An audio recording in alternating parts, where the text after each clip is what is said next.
Hello everyone, welcome to Parul physics KV. आज हम very important question discuss करेंगे based on finding out the direction of electric field intensity due to thin charge sheet. यहाँ पर मैंने दो charge sheet ली हैं, they are uniformly charge. एक पर चार्ज डेंसिटी जो है सरफेस चार्ज डेंसिटी सिग्मा 1 और दूसरे पर सरफेस चार्ज डेंसिटी है सिग्मा 2। नाउ मेरे पास 3 पॉइंट्स हैं P, Q, R। मुझे इन तीनों पॉइंट्स पर इलेक्ट्रिक फील्ड इंटेंसिटीज की वैल्यू बतानी है along with their direction. Now देखते हैं फर्स्ट, जब हम कंसिडर करते हैं P पॉइंट पर, I need to find the electric field intensity, the net electric field intensity at point P। उसके लिए मैं क्या करूँगी, सबसे पहले मैं देखूंगी कि फर्स्ट चार्ज शीट की वजह से, जो सिग्मा 1 चार्ज शीट है, उसकी वजह से इलेक्ट्रिक फील्ड कितनी होगी और किस डायरेक्शन में होगी। The electric field due to first charge sheet will be in this direction, that is E1 vector. I denoted with E1 vector.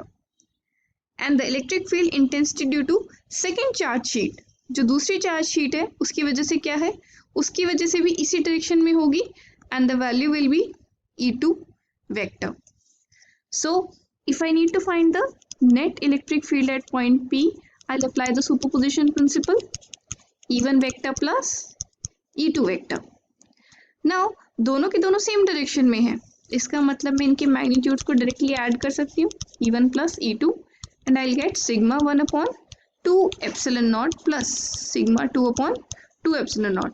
Sigma upon epsilon naught 2 epsilon naught is the value of electric field due to thin charge sheet, जो हमने Gauss theorem का use करके निकाली थी। So I get net electric field at point P is equal to 1 upon 2 epsilon naught sigma 1 plus sigma 2. Now what is the direction of this net electric field? It will be towards left.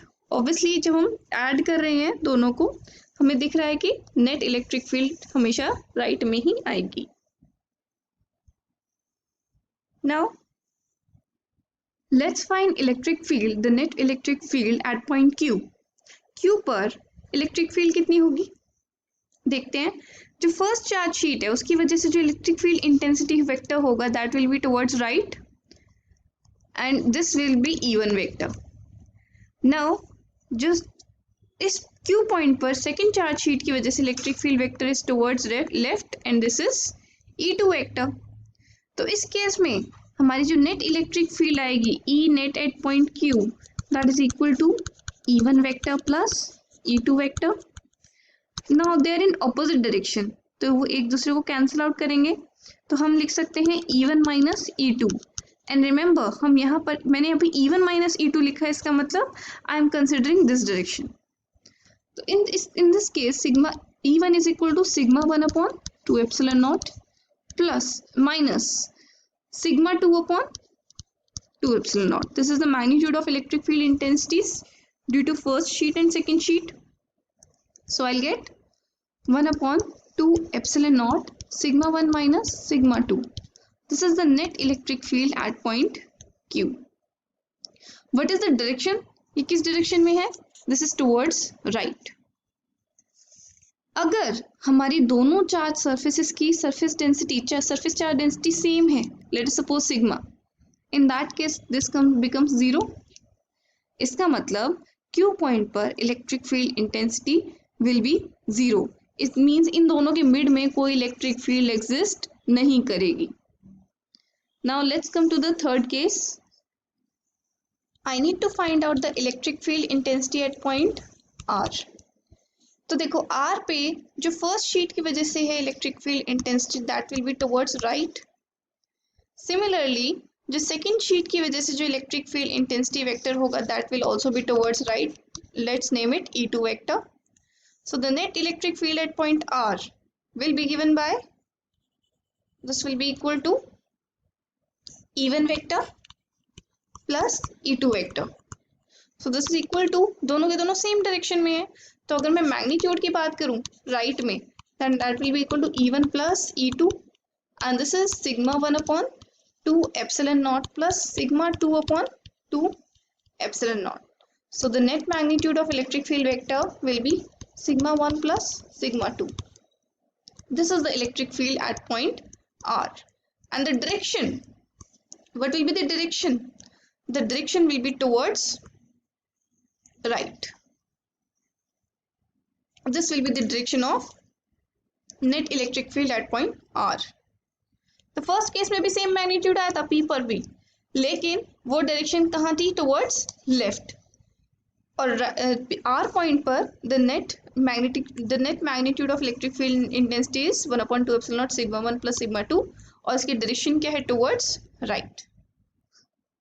Now you can take a special case, that is when sigma 2 is negative, that is sigma 2 is equal to minus sigma and sigma 1 is equal to plus sigma.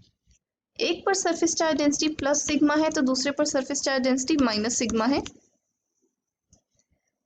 यहाँ पर मैंने तीनों के तीनों formula लिखे हैं जो मैंने पिछले अभी तक डिराइव किए थे in case of two surface charge, जो दो सरफेस चार्ज हमारी थिन शीट्स थी, चार्ज थिन शीट्स थी जिनकी सरफेस चार्ज डेंसिटी थी सिग्मा 1 और सिग्मा 2. और उस केस में अभी मैंने सिग्मा 1 की वैल्यू यहाँ पर रख दी है प्लस सिग्मा और सिग्मा 2 की वैल्यू रख दी है माइनस सिग्मा. नाउ ये चीज़ अगर मैं यहाँ पर ई पी निकालना चाहती हूँ इस अरेंजमेंट में, तो इसमें क्या आ जाएगा हमारे पास? Plus sigma plus minus sigma. So this is equal to this 0. इसका मतलब इस अरेंजमेंट में electric field intensity at point P is 0. Now what is the case over here? It's 1/2 epsilon naught plus sigma minus sigma, that is plus sigma, so I'll get sigma upon epsilon naught. And in third case, that is at point R, again I'll get 1/2 epsilon naught sigma plus minus sigma, that is equal to 0. So इससे मुझे पता चलता है कि अगर मेरी एक sheet positively charge है और दूसरी शीट नेगेटिवली चार्ज है और दोनों पर सेम चार्ज डेंसिटीज है, इसका मतलब उनके बीच में तो इलेक्ट्रिक फील्ड होगी and the value will be sigma upon epsilon naught, लेकिन उसके बाहर इलेक्ट्रिक फील्ड नहीं होगी. This is the case of capacitor. ये कैपेसिटर है, पैरेलल प्लेट कैपेसिटर, जिसके बारे में हम नेक्स्ट चैप्टर में पढ़ेंगे. और उस केस में हम दोनों के बीच में जो इलेक्ट्रिक फील्ड की वैल्यू लेते हैं that comes out to be sigma upon epsilon naught. So I hope you understood this question. That's all for now. Have a good day.